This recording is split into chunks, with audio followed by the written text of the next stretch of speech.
A small blue can sits on a bottom shelf in a hardware store in Wichita, Kansas. The label is plain. The font has not changed in a generation. The slogan reads, "Hasn't scratched yet." The formula in that can has not changed in any meaningful way since 1886, Grover Cleveland's first term as president. In 1973, NASA engineers selected the same formula to clean the windows of Skylab, the United States' first orbital space station.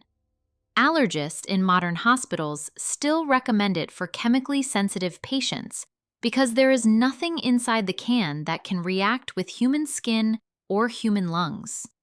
And yet, in any modern American supermarket, that blue can sits on the bottom shelf, often dusty, often behind something else.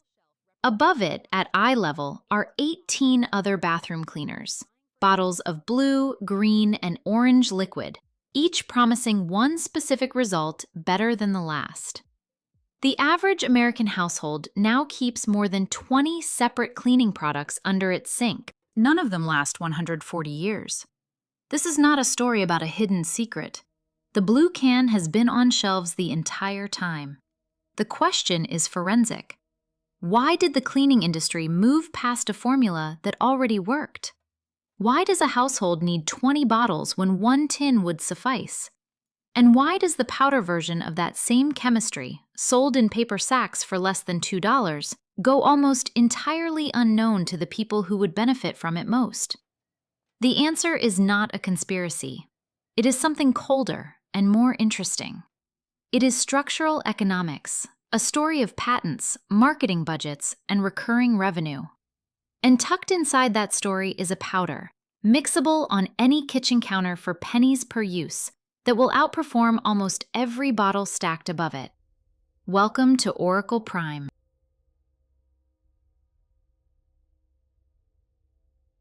One, the three families of bathroom stains.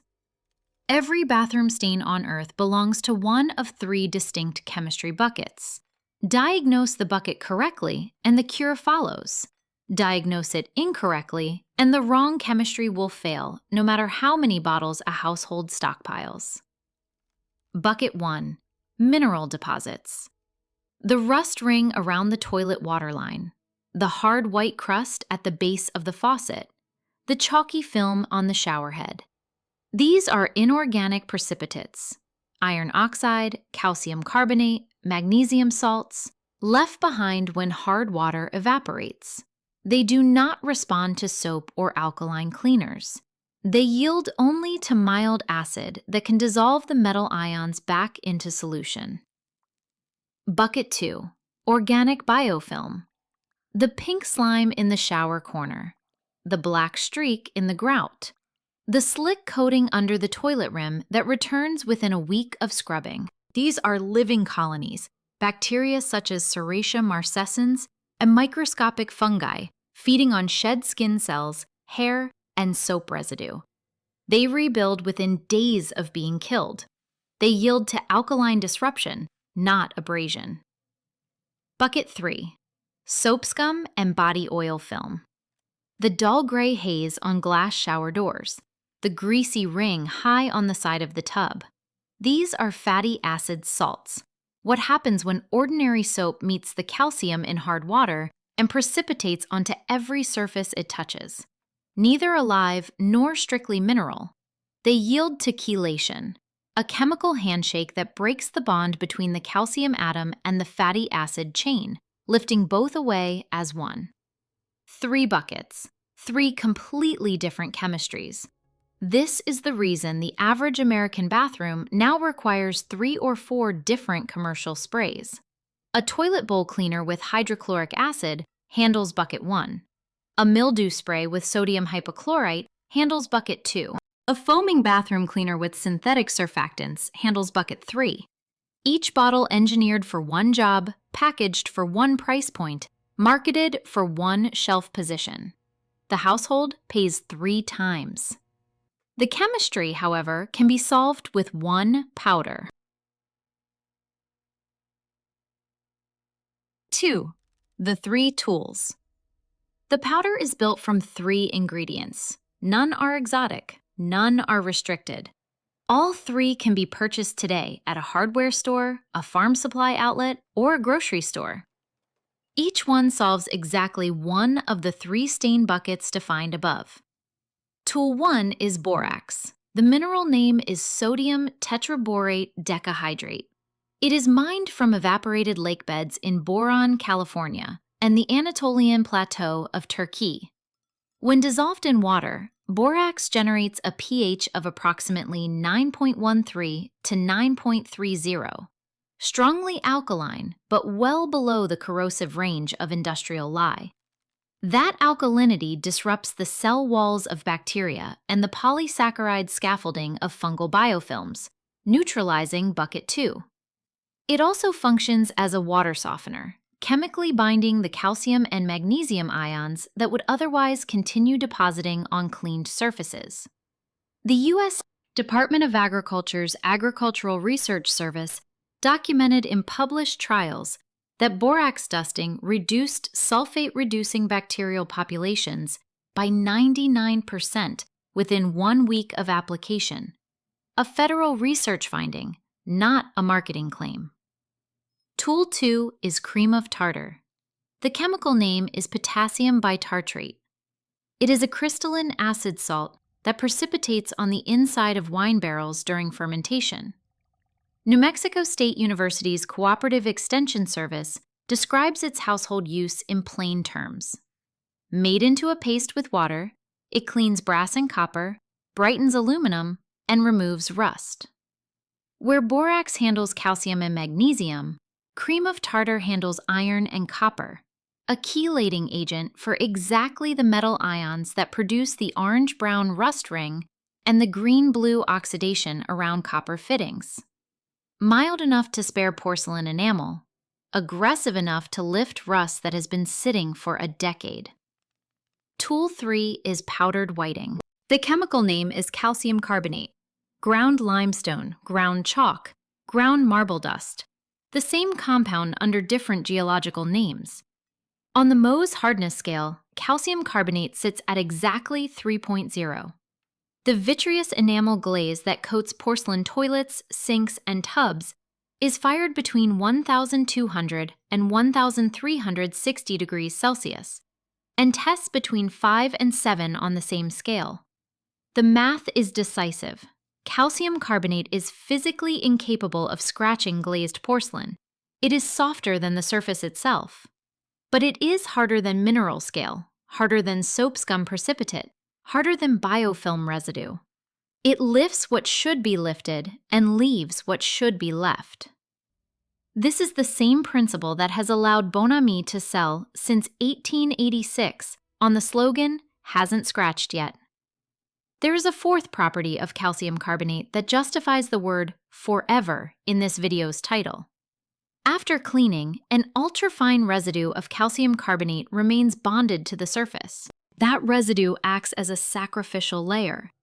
New water beads off it rather than soaking into the microscopic pores in the enamel, where iron and biofilm would otherwise take root. Each subsequent cleaning replenishes the layer. Over time, the surface becomes progressively easier to clean, not harder. The stain does not keep returning because the surface itself has been sealed against the conditions that allow staining to begin. Mix the 3 by weight at a ratio of 3 parts borax, 1 part cream of tartar, 1 part powdered whiting. Combine dry in a glass jar and shake. Total raw materials cost for a full mason jar, enough powder to clean an entire bathroom dozens of times, runs approximately $2 at common retail pricing. Per cleaning, the cost is measured in cents. Every ingredient is on the open market.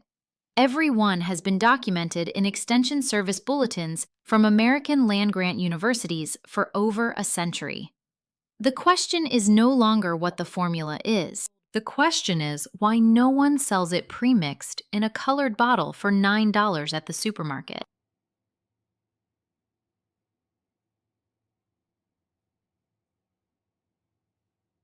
Three, the patent economics. Here is where the story turns cold. Borax cannot be patented. It was identified and named in 1761. Cream of tartar cannot be patented. It has been a baking and household staple since the medieval era. Calcium carbonate cannot be patented. It is one of the most abundant minerals in the planet's crust, present in every limestone formation on Earth. A formula built entirely from these three commodity inputs has no proprietary moat. Any company that invests advertising dollars to build awareness around it builds awareness that any competitor, including a household with a kitchen scale, can immediately replicate at lower cost. There is no patent to defend. There is no trademark on the underlying chemistry. There is no recurring revenue advantage because the customer can simply buy bulk ingredients and mix indefinitely at home. Now consider the alternative business model. Procter & Gamble launched Tide laundry detergent in 1946, a synthetic surfactant formulation engineered from inception to be patentable. The same company introduced Comet scouring powder in 1956. According to Procter & Gamble's own published safety data sheets, Comet powder is composed of 60 to 100% calcium carbonate by weight. Read that figure again. The blue cardboard can of Comet, the iconic mid-century American cleaning product, marketed for 7 decades through one of the most successful advertising campaigns in cleaning history, is, by mass, almost entirely the same compound as the third ingredient in this powder. The difference is that Comet wraps the calcium carbonate in a trademark, a fragrance, a coloring agent, a small percentage of chlorine bleach for marketing effect, and a national advertising budget that has spanned 70 years. This is the entire structural picture in a single example. A company that sells calcium carbonate as Comet captures a brand premium, a packaging premium, and a recurring purchase cycle. A company that sells the same calcium carbonate as plain whiting powder in a paper sack captures none of those margins. The first company can afford a Super Bowl commercial. The second cannot afford a regional billboard. Over decades, the products with marketing budgets accumulate eye-level shelf space, while the unbranded commodity inputs migrate downward, to lower shelves, then to specialty hardware stores, then to farm supply catalogs only the most curious customers ever open. The result is not censorship, it is market drift. A household that has never been shown whiting powder cannot ask for it by name. A household that has seen Comet advertised 4,000 times will reach for Comet automatically. This is the answer to the forensic question that opened the video. Bon-Ami did not vanish because it stopped working. It receded because the aisle around it filled, year by year, with products whose business models could fund the marketing required to dominate that aisle. The global household cleaning products market is now valued at over $280 billion annually. That number is not built on better chemistry than the chemistry of 1886. It is built on better recurring revenue. The American household did not lose the knowledge of how to clean. It lost the visibility of the inputs. 4. The field protocol.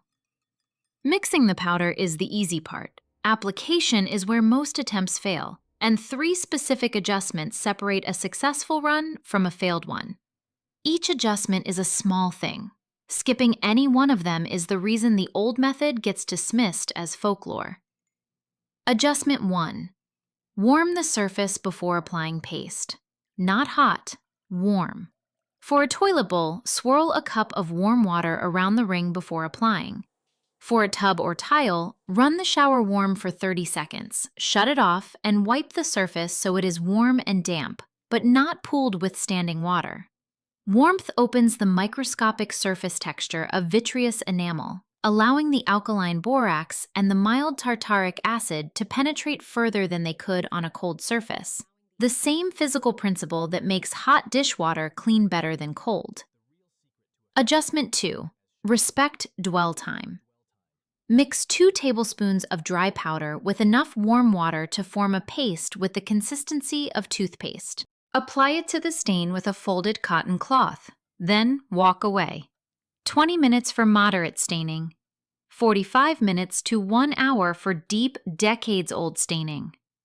Real chemistry does not work on the timetable of a 30-second television commercial. The borax needs time to raise the surface pH and disassemble the biofilm. The cream of tartar needs time to chelate the iron and copper ions out of the rust deposit. The single most common failure mode is impatience. Households scrub at 30 seconds, see no result, and declare the method dead. Adjustment 3.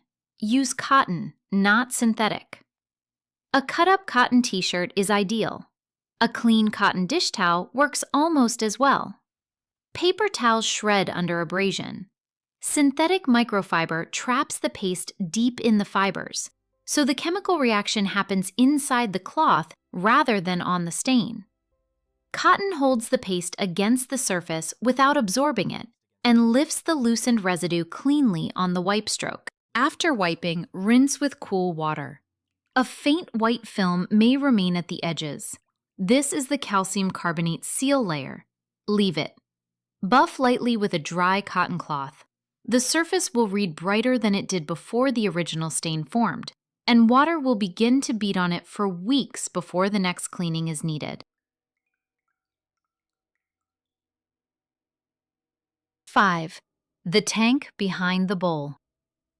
There is one specific failure mode that frustrates households for years, and the powder alone will not solve it unless the source is addressed. A toilet ring that returns within days of every cleaning, no matter how aggressively the bowl is scrubbed, is not a bowl problem. It is a tank problem. Lift the heavy porcelain lid off the toilet tank, the rectangular reservoir behind the seat. Inside, on the interior walls of that tank, almost every household with hard water will find a coating of orange, brown, or black slime.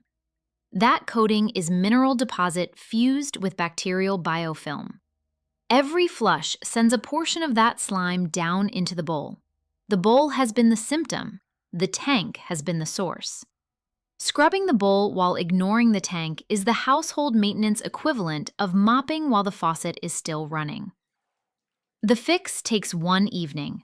Pour roughly half a cup of dry powder directly into the tank water, not the bowl, the tank. Do not flush. Let it sit overnight. The borax disrupts the biofilm. The cream of tartar chelates the iron deposits off the porcelain. In the morning, flush 3 times. The water entering the bowl from that point forward is now drawn from a clean source. The recurring ring stops recurring. One caution worth stating directly, because the title of this video promises no plumber, and the household deserves to keep it that way. The rubber flapper at the bottom of the tank, along with rubber gaskets throughout the flush valve assembly, can be sensitive to prolonged exposure to alkaline solutions. A single overnight treatment is well within tolerance and will not damage modern flapper material. Repeating this treatment weekly is not advisable. Once or twice per year is the correct cadence for tank maintenance. 6. Steel manning the bottle. It is worth being direct about what commercial cleaners actually do well, because the argument here is not that they are useless. The argument is narrower than that. Hydrochloric acid toilet cleaners, sold under names like The Works, dissolve fresh rust stains in under 60 seconds. The powder cannot match that speed. If guests arrive in 15 minutes, an industrial acid cleaner wins on time. It will, however, etch porcelain enamel over years of repeated use, shortening fixture life. Chlorine bleach delivers a broad-spectrum disinfection kill rate within minutes. The powder cleans biofilms effectively, but does not match bleach's surgical disinfection profile. For households with immune-compromised members or after a household illness, bleach is the correct tool. Pre-mixed sprays with surfactants, foaming agents, and fragrance offer a convenience a glass jar of dry powder cannot. Spray, wipe, done. No measuring, no mixing, no dwell time. For a household working 60 hours a week, that convenience has a real dollar value. The narrow argument is this. A $9 bottle of bathroom spray contains, by the manufacturer's own ingredient disclosures, roughly 40 cents of active ingredient. The remaining $8.60 funds the packaging, the distribution, the retailer margin, the corporate profit, and most of all, the advertising required to keep that product visible on the shelf. The household is not paying for chemistry it could not otherwise access. It is paying for the convenience of not having to mix anything itself, plus the cumulative cost of the marketing system that delivered the bottle to its hand. Both purchases are valid. The choice should simply be informed. 7. Honest limitations. The powder is not universal. Several surfaces and conditions sit outside its operating envelope, and a household that mixes a batch deserves to know exactly where it works and where it does not. Natural stone must be excluded. Marble, travertine, limestone, and onyx are themselves calcium-based, and the tartaric acid in cream of tartar will etch them over time. The damage is cumulative and irreversible. For stone bathrooms, use only a pH-neutral stone cleaner. Old acrylic and fiberglass tubs that have already lost their factory gloss develop microscopic surface fissures. The powder will not damage the substrate, but trace residue can settle into those fissures and produce a chalky appearance. On these surfaces, rinse aggressively after each application and buff dry. Decades-old rust stains that have penetrated below the enamel glaze, visible as orange discoloration that does not lift with any cleaner tested, represent permanent enamel damage. The powder can mute these stains by lifting the surface oxidation, but cannot remove what is no longer surface contamination. Refinishing is the only true solution at that stage. Borax has known toxicity if ingested in quantity. It must be stored out of reach of children and pets, with the same care given to any household cleaning agent. Do not combine the powder with chlorine bleach in the same application. The chemistry neutralizes both products and wastes the materials. These limitations are stated openly because the title of this video makes strong claims, and a strong claim deserves a transparent boundary.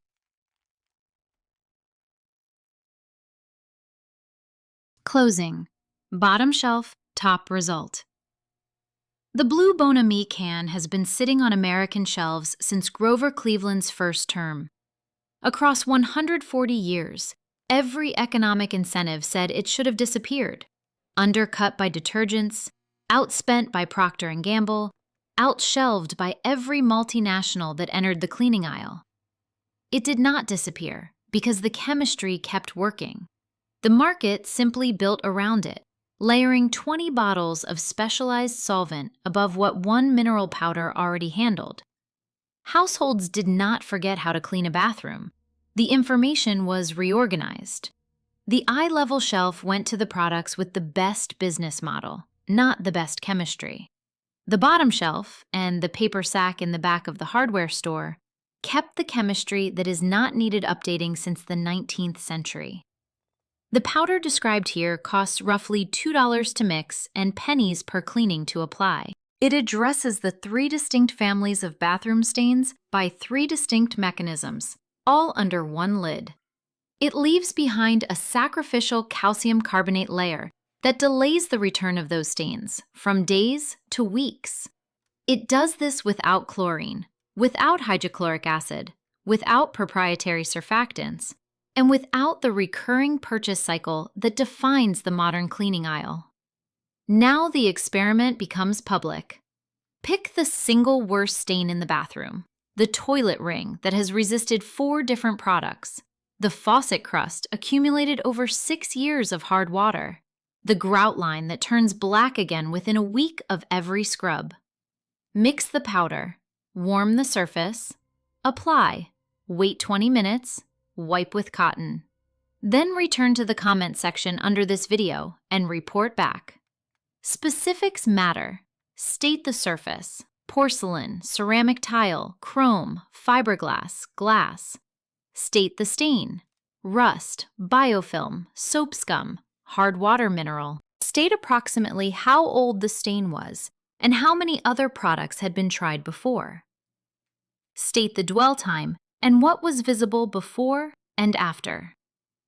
Each comment becomes one data point in a public ledger of field results, a verification archive that no marketing department controls. Bon Ami had 140 years on the shelf to prove its chemistry. This formula has the comment section under this video. Stay curious, stay independent, and the next time the cleaning aisle promises a miracle inside a $9 bottle, remember that the active ingredient is most likely sitting on the bottom shelf one row down, in a plain paper sack, for less than $1.